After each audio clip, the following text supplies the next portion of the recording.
చిన్న కదండీ. ఒక ఊర్లో ఒక మ్యూజియం ఉంటుంది. ఆ మ్యూజియం‌కి పెయింట్లు అన్నీ వేసి మళ్ళీ కొత్తగా చేద్దామని అన్నీ తయారు చేస్తుంటారు. అయితే అక్కడ చాలా సాలీడ్లు గూడు కట్టుకుంటాయి కదా! గూడు కట్టుకున్నాయి. కట్టుకుంటే అందులో ఒక సాలీడేమో చాలా అందంగా పెద్ద గూడు కట్టుకుంటుంది.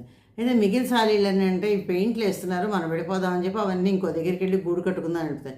కానీ ఈ సాలీడ్ మట్టుకు వెళ్ళదు. చూద్దాంలే మన దాకా వచ్చిన తర్వాత కదా! వస్తారో రారో ఇక్కడి దాకా మరి నా గూడెందుకు పాడగొట్టుకోవాలి నేనెందుకు వెళ్ళాలని ఉంటుంది.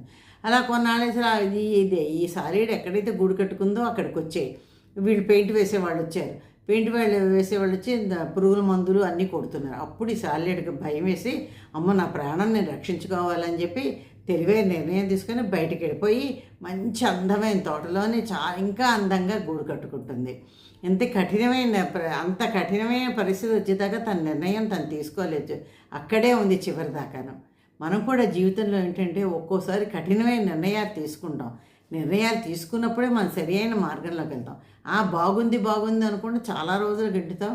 ఒక్కసారి జీవితంలో ఎప్పుడప్పుడు కఠినమైన నిర్ణయం తీసుకోవాల్సి వచ్చినప్పుడు ఆలోచించకుండా తీసుకొని మంచి మార్గంలో వెళ్ళడానికి ప్రయత్నం చేయాలి.